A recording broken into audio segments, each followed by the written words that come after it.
दोस्तों, क्या आपको ये चीज़ पता है कि अगर आपने विप्रो के शेयर्स में सिर्फ 1980 में 10,000 रुपये ही इन्वेस्ट कर दिए होते तो आज के टाइम पर उसकी वैल्यू कितनी हो जाती। तो दोस्तों, आप ये चीज़ जानकर बहुत ही ज़्यादा हैरान हो जाओगे कि अगर आपने उस टाइम पर 10,000 रुपये इन्वेस्ट कर दिए होते तो वो आज के टाइम पर 1,016 करोड़ रुपये हो गए होते। लेकिन दोस्तों, अगर हम ये मान लें कि उस टाइम पर 10,000 रुपये अफोर्ड करना थोड़ी महंगी बात होती होंगी, तो फिर उस टाइम पर अगर लोगों ने 1,000 रुपये को भी इन्वेस्ट कर दिया होता तो उनके पास आज के टाइम पर 103 करोड़ रुपए होते। चलो दोस्तों, यहाँ पर मान लेते हैं कि आपके पास 1,000 रुपये भी नहीं थे और अगर आपने सिर्फ और सिर्फ 100 रुपये भी इसमें इन्वेस्ट कर दिए होते तब भी उनकी वैल्यू अगर आज के टाइम में देखी जाए तो 10 करोड़ रुपए के ऊपर होती।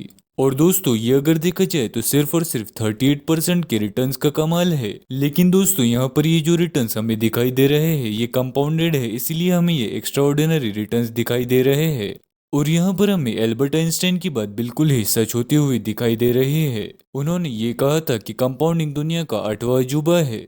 और दोस्तों, आज की इस वीडियो में हम यही देखने वाले हैं कि कंपाउंडिंग की मदद से हम कैसे 10 लाख रुपये को 100 करोड़ रुपये में कन्वर्ट कर सकते हैं। और सबसे पहले हम कंपाउंडिंग के एक बहुत ही ज्यादा आसान एग्जांपल से इसे समझने की कोशिश करेंगे। तो दोस्तों, क्या आपने कभी थॉमस ऑस्टिन का नाम सुना है? शायद आपने नहीं सुना हो, लेकिन थॉमस ऑस्टिन एक इंग्लिश सेटलर था जो कि 1859 में अपने साथ 24 खरगोश को लेकर आया था और उसने लाकर इन खरगोशों को ऑस्ट्रेलिया में छोड़ दिया था। अब दोस्तों, ये कोई हिडन बात नहीं है कि खरगोश बहुत सारे बच्चे पैदा करते हैं और इसी कारण से कुछ ही टाइम बाद थॉमस ऑस्टिन की प्रॉपर्टी बिल्कुल ही खरगोशों से भर गई थी और वो नेबर्स की प्रॉपर्टी में भी घुसने लगे थे। लेकिन दोस्तों, यहाँ पर समस्या ये आ जाती है कि इससे पहले ऑस्ट्रेलिया में किसी ने कभी खरगोश जैसी कोई चीज को देखा ही नहीं था और जिस कारण से सभी प्रेडेटर्स यानी कि शिकारी जानवर इन खरगोशों से अनजान थे और खरगोशों की बहुत ज्यादा तेजी से फैलने का यही कारण बना। और यहाँ पर रैबिट की संख्या बहुत ज्यादा हाई स्पीड से बढ़ी और लगभग 35% सालाना की दर से उनकी संख्या बढ़ने लगी थी।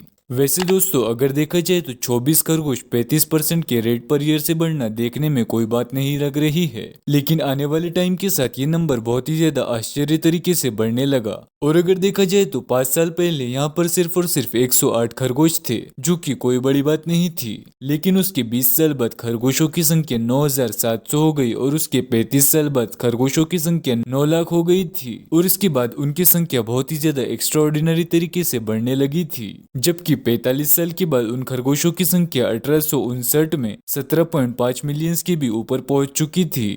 और 66 ईयर्स के बाद तो बहुत ज्यादा कमाल हो गया कि उन खरगोशों की संख्या 10 बिलियंस के भी ऊपर पहुंच चुकी थी। और इसके बाद पूरे ऑस्ट्रेलियन कॉन्टिनेंट में हर जगह खरगोश ही खरगोश दिखाई दे रहे थे। इवन दोस्तों, वहां पर इतने ज्यादा खरगोश हो गए थे कि वो हर फूल पत्ते और टहनी को खाने लगे थे और जिससे दूसरे शाकाहारी जानवर जैसे कि भेड़ बकरियों को अपना खाना ढूंढने में भी बहुत ज्यादा परेशानियों का सामना फेस करना पड़ रहा था। और ऑस्ट्रेलिया में खरगोशों का इतनी तेजी से बढ़ना हमें कंपाउंडिंग की पावर बहुत ही ज्यादा आसान तरीके से समझाता है, जिसे कि हम में से ज्यादातर लोग नहीं समझ पाते। जैसे कि खरगोश बहुत ही फास्ट तरीके से रिप्रोड्यूस करते हैं तो वो काफी टाइम तक लोगों के लिए प्रॉब्लम नहीं बने। इवन दोस्तों, 45 साल के बाद भी पर स्क्वायर किलोमीटर पे भी 2 ही खरगोश थे। इसीलिए ऑस्ट्रेलियंस ने कई समय तक इन रैबिट्स की समस्या को प्रॉब्लम नहीं समझा। और दोस्तों, इसमें कोई भी आश्चर्य की बात नहीं है कि कंपाउंडिंग से बहुत ही ज्यादा बड़ी संख्या हमें प्राप्त होती है। और इसमें बात तो यह है कि कंपाउंडिंग लंबे समय तक अपना जादू दिखाती नहीं है और काफी ज्यादा टाइम तक तो ऐसा लगता है जैसे कि कुछ हो ही नहीं रहा है। और कंपाउंडिंग की रियल पावर कुछ दशकों बाद ही हमें दिखाई देती है। जैसे कि खरगोशों की संख्या 35वें वर्ष में 9 लाख से 17.5 मिलियंस के भी ऊपर पहुंच गई थी। अब दोस्तों, ये रियल लाइफ में कैसे काम करता है इसे जान लेते हैं कुछ रियल लाइफ एग्जांपल्स के साथ। और यहाँ पर हम 3 दोस्तों के एग्जांपल से कंपाउंडिंग को समझने वाले हैं कि कंपाउंडिंग कैसे डिफरेंट एसेट्स में काम करती है और कंपाउंडिंग में टाइम की वैल्यू क्या होती है और रेट ऑफ रिटर्न हमारे फाइनल रिजल्ट्स को कैसे अफेक्ट करता है। और दोस्तों, साथ ही हम 10 लाख से 100 करोड़ कैसे बनाते हैं उसको भी हम देखने वाले हैं। इसीलिए दोस्तों, आप इस वीडियो में से कोई भी पॉइंट को मिस मत करें और अगर आपको ये वीडियो पसंद आ रहा होगा तो आप इसे लाइक जरूर से करें। और दोस्तों यहाँ पर 3 दोस्त होते हैं, मोहन, विजय और राहुल। और ये तीनों बहुत ही ज्यादा हार्डवर्किंग और टैलेंटेड थे। इनको अपनी मेहनत के दम पे नौकरी भी मिल गई थी और ये तीनों ही अच्छा खासा पैसा भी कमा रहे थे। लेकिन दोस्तों जब यहाँ पर इन्वेस्टिंग की बात आ जाती है तो इन सब का नजरिया एक दूसरे से बिल्कुल ही अलग है। और मोहन यहाँ पर रिस्क लेने में बिल्कुल भी यकीन नहीं करता है, क्योंकि उसने अपने बचपन से यही बात सुनी थी कि रिस्क लेना या फिर फेल होना बहुत ही ज्यादा बुरी बात है। और अगर तुम लाइफ में फेल हुए तो तुम अपनी लाइफ में कुछ भी अच्छा नहीं कर पाओगे। तुम्हें अपनी लाइफ में अच्छी डिग्री लेनी है और फिर अच्छा काम करना है और बहुत सारे पैसे कमाने हैं और उसको सेव करना है। खैर दोस्तों ये सारी बातें तो चलती ही रहती है, लेकिन मोहन यहाँ पर इन सारी बातों में बहुत ज्यादा यकीन कर बैठा था, जैसे कि कई सारे मिडिल क्लास लोग करते हैं। और वो सेफ एसेट जैसे कि गोल्ड, पीपीएफ या फिर एफडी जैसी चीजों में अपने पैसों को इन्वेस्ट करता था और इससे फिक्स्ड रिटर्न तो मिलते हैं, लेकिन दोस्तों ये बहुत ही ज्यादा कम होते हैं और एक इंसान सिर्फ और सिर्फ 7 से 8% की रिटर्न इनसे एक्सपेक्ट कर सकता है। और मोहन के केस में भी कुछ ऐसा ही था। उसको अपने इन्वेस्टमेंट पर सिर्फ और सिर्फ 7.5% के रिटर्न मिल रहे थे और मोहन ने यहाँ पर 10 लाख रुपए इन्वेस्ट कर दिए थे इस माइंडसेट के साथ कि उसको अपने रिटायरमेंट तक बहुत सारे पैसे मिल जाएंगे। और दोस्तों यहाँ पर हम मान लेते हैं कि मोहन अपनी लाइफ के 40 साल बाद रिटायर हो जाता है, तो रिटायरमेंट के टाइम पर मोहन के पास 1.8 करोड़ रुपए जमा हो जाएंगे। दोस्तों अब ये ऐसा एग्जांपल है जो कि कई सारी मिडिल क्लास फैमिलीज के इन्वेस्टमेंट को शो करता है। और इस टाइप के इन्वेस्टमेंट से हमारे पैसे तो सेफ ही रहते हैं, लेकिन हमें हमारी लाइफ को बिल्कुल ही मोहन की तरह सेक्रीफाइस करना पड़ता है और हमें वो एज में पैसे रिसीव होते हैं जब हम उस पैसों का यूज ही नहीं कर सकते और फिर आखिर में महंगाई सारे के सारे रिटर्न को खा जाती है। और दोस्तों इस एग्जाम्पल से हमें ये सीखने को मिलता है कि अगर रिटर्न्स लो रिसीव हो रहे हैं तो कंपाउंडिंग को अपना जादू शो करने के लिए बहुत ज्यादा टाइम लग जाता है। अब दोस्तों गोल्ड, एफडी, डेब्ट फंड से ऊपर के रिटर्न्स को देख लेते हैं और यहाँ पर अब हमारे पास एक ही ऑप्शन आ जाता है जो कि है स्टॉक मार्केट और म्यूचुअल फंड्स। और यहाँ पर म्यूचुअल फंड्स में विजय का बहुत ज्यादा इंटरेस्ट होता है। वैसे तो विजय भी एक मिडिल क्लास फैमिली में ही पैदा हुआ था, लेकिन यहाँ पर विजय अपनी टीवी पर आने वाली एड से बहुत ज्यादा इन्फ्लुएंस हो गया है और वो म्यूचुअल फंड्स में अपने पैसों को इन्वेस्ट करना चाहता है। और जिससे विजय ने थोड़ी और ज्यादा रिसर्च करी और ये डिसाइड किया कि वो अपने पैसों को गोल्ड या फिर एफडी में नहीं इन्वेस्ट करेगा, बल्कि वो म्यूचुअल फंड्स में इन्वेस्ट करेगा। अब दोस्तों यहाँ पर हम मान लेते हैं कि विजय ने भी अपने 10 लाख रुपए म्यूचुअल फंड्स में इन्वेस्ट कर दिए हैं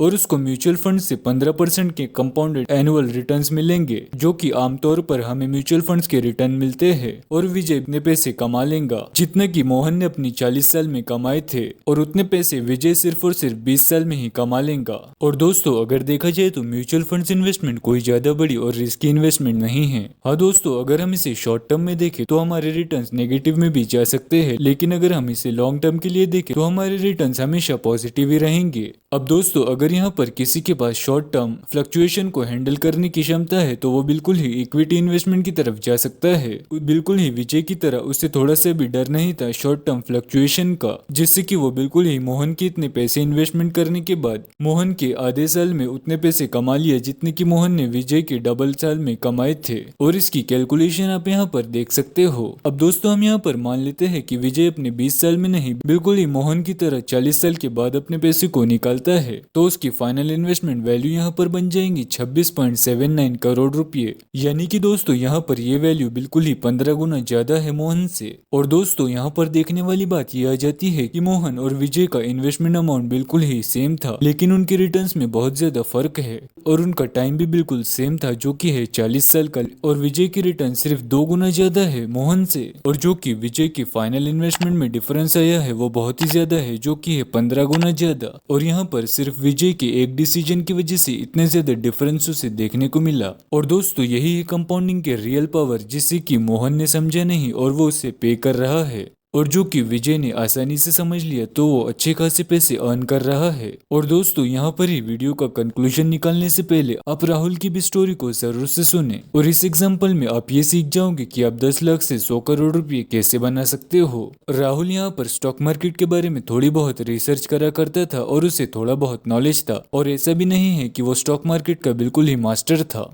और वो ये चीज जानता था कि स्टॉक में इन्वेस्ट करना उतना रिस्की नहीं है जितना कि आम लोग समझते हैं। और दोस्तों रिस्क तो इसमें डेफिनेटली है, लेकिन रिस्क तभी है जब आप इसमें बिना सोचे समझे अपने पैसों को इन्वेस्ट कर देते हो और आप ये सोचते हो कि स्टॉक मार्केट तो बस एक जल्दी अमीर बनने वाली स्कीम है, आप आज पैसे डालो और कल बहुत सारे पैसे एक साथ निकाल लो। जबकि दोस्तों यहाँ पर रियल स्टॉक इन्वेस्टमेंट इससे बहुत ही ज्यादा डिफरेंट है, जो कि यहाँ पर राहुल बहुत ही अच्छे तरीके से जानता था। और वो ये चीज को जानता था कि हर स्टॉक के पीछे एक रियल कंपनी और एक रियल बिजनेस होता है जो कि उसको रन करने के लिए काम करते हैं। अगर वो कंपनी अच्छा परफॉर्म करेंगी तो वो स्टॉक भी अच्छे तरीके से मार्केट में परफॉर्म करेगा। और दोस्तों यहाँ पर एक और बात जो कि आम लोगों को स्टॉक मार्केट में अपने पैसे इन्वेस्ट करने से रोकती है वो ये है कि वो ये सोचते हैं कि इसकी क्या गारंटी है कि हमने अगर इस स्टॉक में अपने पैसे आज डाल दिए तो ये फ्यूचर में भी वैसा ही परफॉर्म करेगा जैसा कि आज कर रहा है। तो दोस्तों इसका सीधा सा आंसर है, इसकी कोई गारंटी नहीं दे सकती कि वो कैसा परफॉर्म करेगा। और ये आंसर शायद आपको निराश कर सकता है, लेकिन ये राहुल को निराश नहीं कर सकता,